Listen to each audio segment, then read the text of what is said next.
Good morning, everyone. Nice to see you. Thanks for coming. I'm Representative Kristen Robbins. I'm from 37A, and I'm also the chair of the House Fraud and State Agency Oversight Committee. Yesterday, we had our last committee meeting of the session, so we just kind of wanted to get everyone together and talk about the success the committee had this year and why it's really important for the committee to continue and become part of the institution of the legislature. So as I've said many times, fraud is not a partisan issue. It's a separation of powers issue. And I think that has been very fruitful for us this session. We've had some good bipartisan work on the joint letter that we sent asking for committees not to do legislatively named grants or earmarks this year. And not only did all of the members of our committee sign that letter, but then the co-chairs of Ways and Means, Chair Torkelson and Chair Stevenson, also sent their own letter. And I think we have seen really significant reductions in earmarks in the different bills that I've seen coming through Ways and Means. So I think that's a big win and good for the culture. It's kind of a reset here at the legislature on that. The other thing I think that we've had great success with, so the three buckets of the committee have been to expose fraud. Sunlight is a really good disinfectant, not only to make legislators more aware of it, but make the public more aware of it. And then secondly, it's to find gaps in statute or tools that agencies need to better manage grants or better manage the programs that they're running. And that came through many weeks of testimony. We heard from all the different agencies, as well as from the Office of Legislative Auditor and the Office of Grants Management. And through those hearings, we were honestly stunned sometimes to hear that they, even though they have the ability to stop payments when there's credible allegation of fraud, they weren't necessarily doing it. They requested help on getting a state kickback statute. They also recommended that we ensure that everyone with grants management responsibilities is required to take the training that OGM offers. So we put together two bills on that. That came late in the session because we heard all the testimony and then we put together our committee bills. So those we heard informationally yesterday, but a lot of the pieces of that are moving in other bills and we hope to get that across the finish line. And then the third bucket of what the mission of the committee was is just to be a place where the public learns about it and can help us by identifying fraud. So we created the mnfraud.com portal where people can whistleblow, and we also are working on a bill to strengthen whistleblower protections that I hope makes it over the finish line this year. And in the first week of mnfraud.com, we had 530 submissions that honestly I haven't even had time to go through. That's one of our big projects in the interim is to get through all those submissions. But we continue as a committee to continue to meet with whistleblowers. We've got another meeting this afternoon, in fact. So the work is going to continue, but I think in those three buckets we've had great success. And I just want to remind everyone that the mission of the committee is really to make sure that taxpayers' hard-earned money is going to the needy, not the greedy. And we cannot lose sight of the fact that vulnerable Minnesotans, this is the business model of fraud we identified, vulnerable Minnesotans are being taken advantage of so people can build a business by defrauding taxpayers that then they use for personal gain. And that is abhorrent to everyone in state government. That is abhorrent to the providers who see it and whistleblow to us. And we want to make sure that needy citizens, vulnerable citizens are not taken advantage of and that taxpayers' money goes to where it is needed. So that's just a little overview of our work this session. It's been terrific. We are continuing to work to get pieces of different fraud reform bills over the finish line. And with that, I'll turn it over to my Vice Chair, Patty Anderson, and she'll say a few words. Thank you, Chair Robbins. I'm Patty Anderson, Delwood, District 33A. Over the last year, and even before the session started, it's become really apparent that we need to do more in regards to oversight within state agencies. And it's not just the agency staff, we're talking about all the vendors, and I call vendors whether they're nonprofit, whether they're for-profit companies, but they're people that provide or are supposedly providing services to our citizens, and we're paying them with tax dollars. But it's become obvious that the structure that existed, where you have some OIGs, Office of Inspector Generals, small ones within these departments, hasn't worked. It hasn't caught the fraud. When they do see it, they haven't done enough. They've sent stuff to BCA. I can tell you there were just very few cases that the BCA took, that DHS sent over the last couple of years. And so fraud's been allowed to just get larger and larger and larger. Starting at the beginning of the session, there's been a bipartisan group, as you're aware, that's been working on an Office of Inspector General statewide bill. That bill, I think you're going to see. We're going to get this passed. The Senate, we've been working with Senator Gustafson, Senator Cruin, and others over in the Senate and here in the House. It's been a bipartisan group, which includes Representative Cleavorn and Norris on the Democrat side. The House bill right now has been kind of sitting in State Gov. It's sitting there until we finish the final negotiations. The Senate bill has been the bill that's been moving, and that's going to be on the floor, I think, tomorrow or Thursday. It's going through finance. It's close. It's not perfect. It's not what we will probably pass out of the House, but we're close enough with a lot of the language that I think in the end we're going to have a bill. And we're going to set up a statewide Office of Inspector General that has full investigatory authority, that has full, essentially what we call police powers. And that's really, really important for the future of the state of Minnesota. So that's what I'll be spending the last 2 weeks of session trying to get done and get accomplished for the citizens of Minnesota. You probably saw the governor said that if we can get that done, he'll sign it. That's good news. And so we're going to get that done. I want to turn this over to another member of the Fraud Committee, Representative Walter Hudson, who's going to say a few words. Thanks. Good morning. My name is Representative Walter Hudson. I represent District 30A. That's the St. Michael and Albertville area and surrounding communities. So I want to share kind of my collective experience over these many weeks of these different hearings that we've had, where we've had state agencies come in and explain their process of how they manage grants. And it's been a fascinating experience because it's tough to sift through the sand of their presentation, which of course is going to be presented in a light that makes them look well. You would expect them to do that, to sift through that and to try to find where the indications of problems are. And one of the overriding themes that I've noticed is that there seems to be a focus on bureaucratic process for the sake of maintaining the appearance of compliance with expectations, rather than ensuring that the actual intent of that bureaucratic process is manifest in the real world. So what we're trying to do is we're trying to get grant recipients, these folks who we've entrusted with public dollars to provide services to Minnesotans, to actually be on the up and up, to run their operations in a competent manner, in a professional manner, with integrity, where they're actually delivering the services. The impact of the grant management from the state agencies should be to affect that, but it hasn't been. And I'll give you a specific example. This one really stood out to me. So we had a hearing where we got bogged down in talking about conflict of interest, the concept of conflict of interest. And it became very clear in the way that the agency was talking about that their focus was on obtaining a sheet of paper from the grant recipient that says there's no conflict of interest. So one of the OLA findings was that this sheet of paper is not being collected properly by the state agencies. But the sheet of paper is just an attestation that there's no conflict of interest. There's no process that actually determines whether or not there's one. And so the focus is on, let's get the sheet of paper that tells us there's no problem, make sure it gets put in the right file, and all is well with the world. And obviously we know that's not how things work. The other thing that's very evident from the hearings that we had, particularly towards the end here of the session, is that there is, intentionally or not, a culture of fraud that has been fostered by the current administration.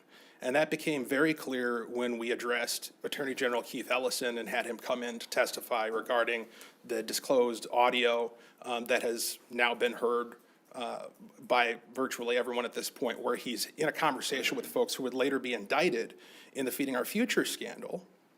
And there's been a lot of interesting tap dancing around that about, campaign contributions and where did this take place and who was he talking to and when.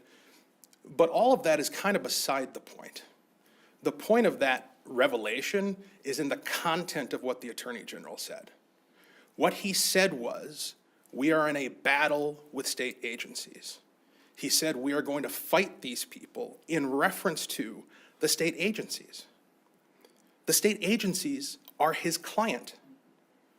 If you hired a lawyer and somebody sued you, and your lawyer met with them without you and trash talked you and talked about how he was fighting you, his client, that lawyer would be disbarred, and properly so. That is irrefutable. That happened, regardless of when and where and with who.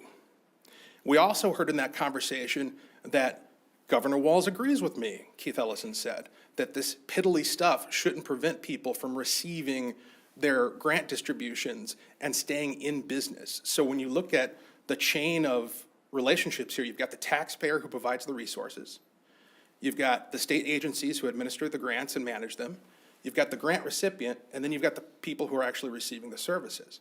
Of those four, the focus of Keith Ellison, and apparently, according to him, Tim Walz as well, was the grant recipient. We got to keep them in business. We got to keep business going. And so that raises the question of, is the culture of this administration one that actually cares about ensuring that the taxpayers' money gets spent in the way the legislature intended? Or is the focus on ensuring that people stay in business in order to benefit themselves? I'll turn it over to Jim Nash. Well, good morning. I'm Representative Jim Nash from 48A. I am not a member of the committee, but I am the chair on the Republican side of State Government Finance. And as you've heard a number of times from us, really since before we started session, focusing on waste, fraud, and abuse was going to be something that all committees were going to be doing. State Government Finance is one in particular.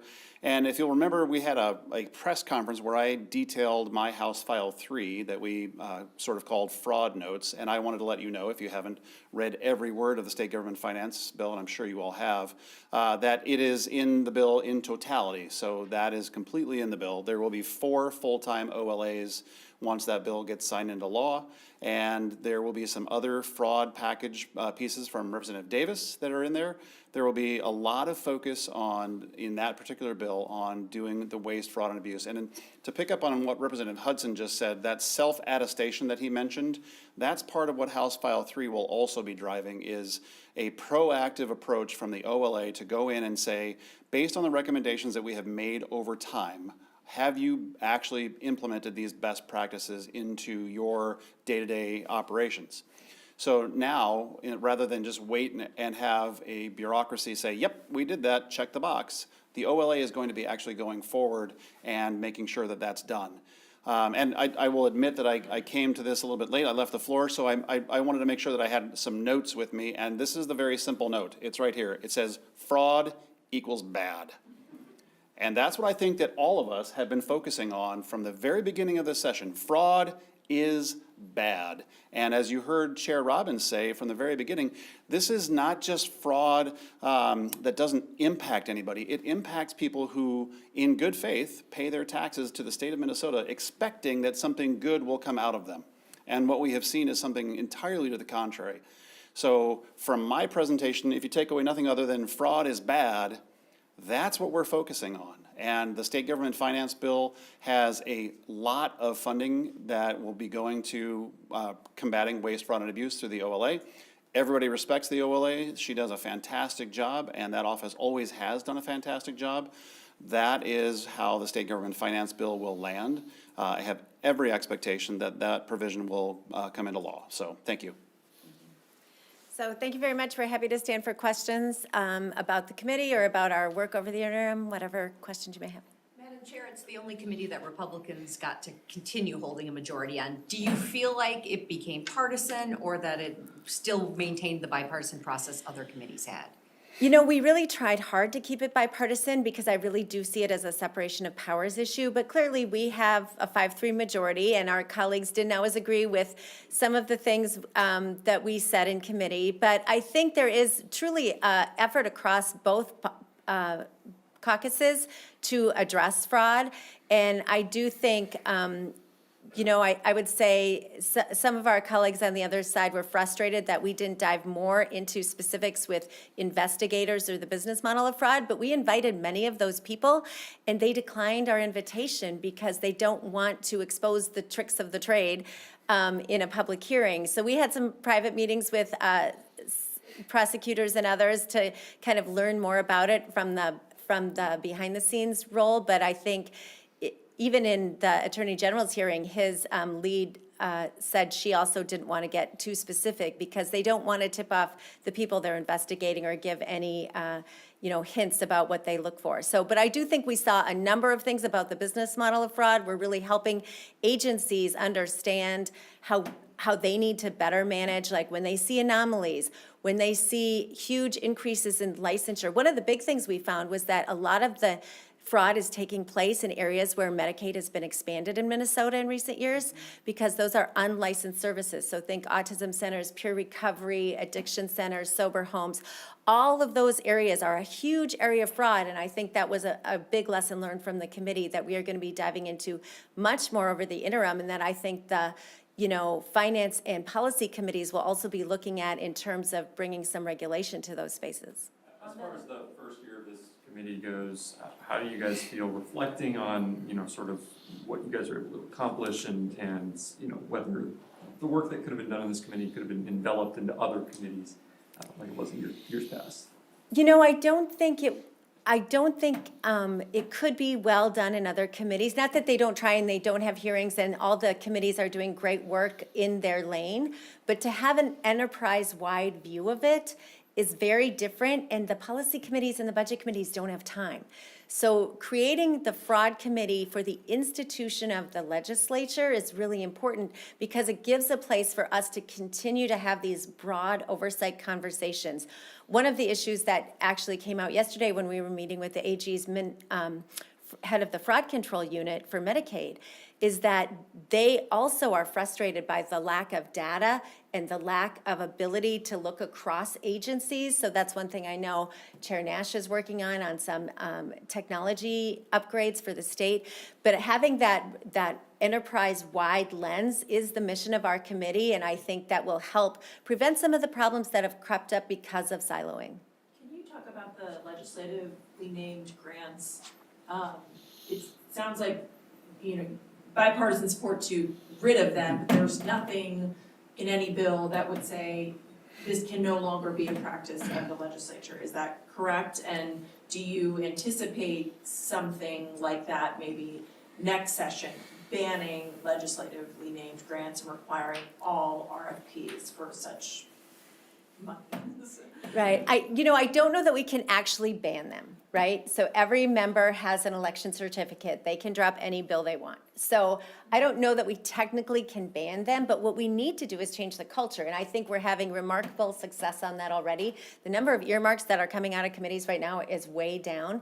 And people even talk about it on the floor. Well, this bill has no earmarks. Like it's become, rather than being proud of all the earmarks, we're now proud that we've limited them. But I do have plans for next session to work on some forward-looking area on policy where if we are going to have legislative named grants, that they go through a front-end risk analysis and maybe some sort of a process where it goes to a certain subcommittee or something, and we at least look at the 990, we verify they have the capacity to do it, we have risk analysis and the fraud note done.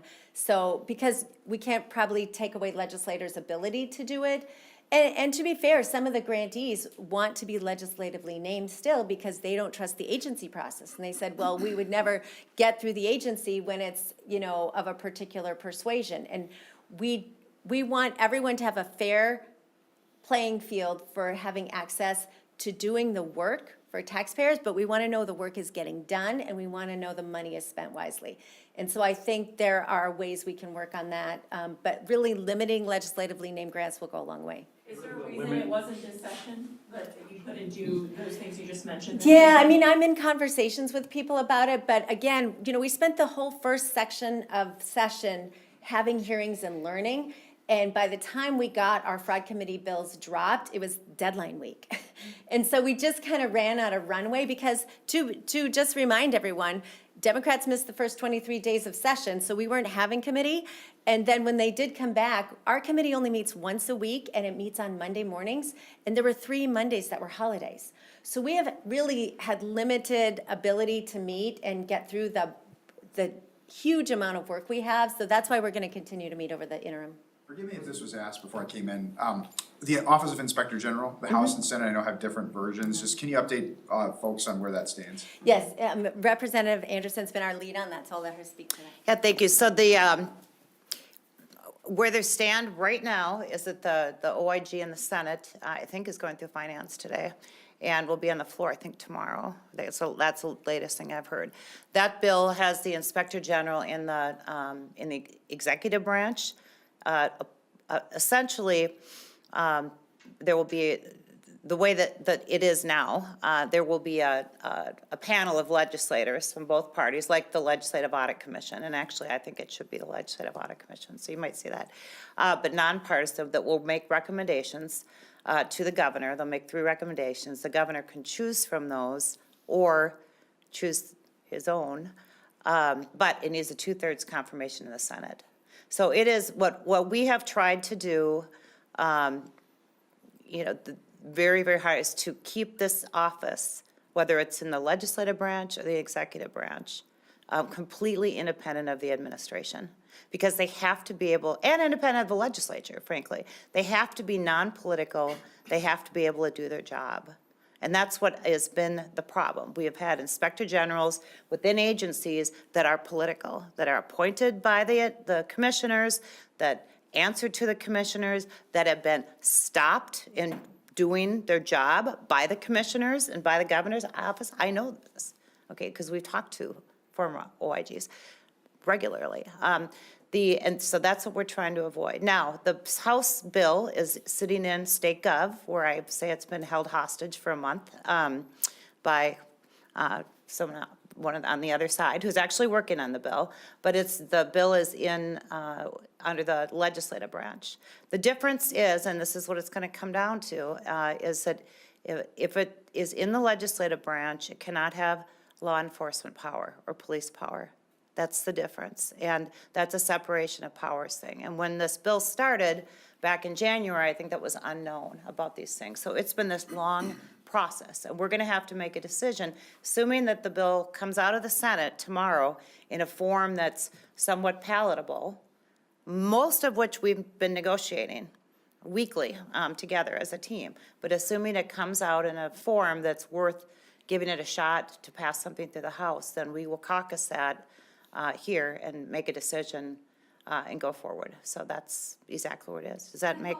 So will this probably not be part of a global? Would you see this issue of waste, fraud, abuse breaking off from a global deal and running separately? There's no reason that this OIG needs to be part of a global deal. Both parties support this. The governor in a state of the state said he would sign the bill if it got through.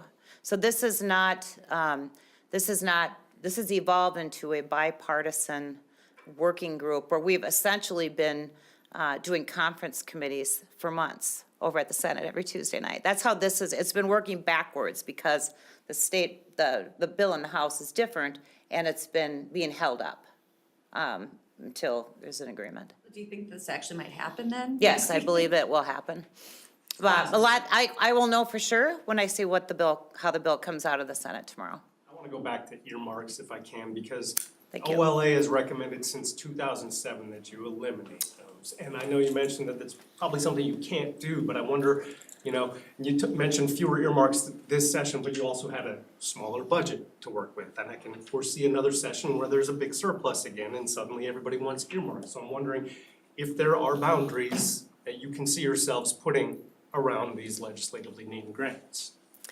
In this session, I don't think, we've run out of runway, but next session, absolutely. We will have some sort of a policy bill where any legislative earmarks have to go through a process that includes risk assessment, that includes analyzing 990 and capacity, and that is bipartisan.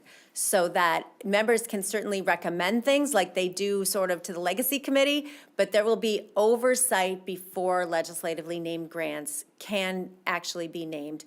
And that's really important because as the OLA has said in numerous reports, what happens when there's a legislatively named grant right now is because the agency has to spend the money and give it directly to that earmark, they don't do all the oversight because they have so many other things to do. So it just, there's less oversight on the legislatively named grants, which is where we've seen more of the fraud. Not necessarily because there's fraud in, there's fraud in a wide swath of places, but certainly that's contributed to fraud that the agencies have not done the oversight because they had to spend the money. Are there any fraud bills in public safety today? I know they're going to conference committee. I know some of it was obviously in state and local government, but I'm just curious.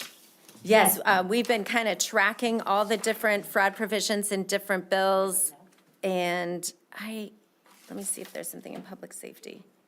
Yes, so there's been an effort with the Department of Veterans Affairs that they're going to start using Maxis to check whether participants are eligible. And this eligibility issue is across every agency. And we had invited DHS in yesterday to talk about eligibility because that's been a huge problem in many programs. And unfortunately, because of negotiations, they weren't able to send the person they had sent, but we plan to have an interim hearing on that. So figuring out eligibility and ensuring people are eligible before you make the payment, a lot of this is about getting ahead of it, recognizing it before the money goes out the door, because just chasing money once it's out there is a losing proposition. We need to stop it on the front end, and there's a lot of tools we can do.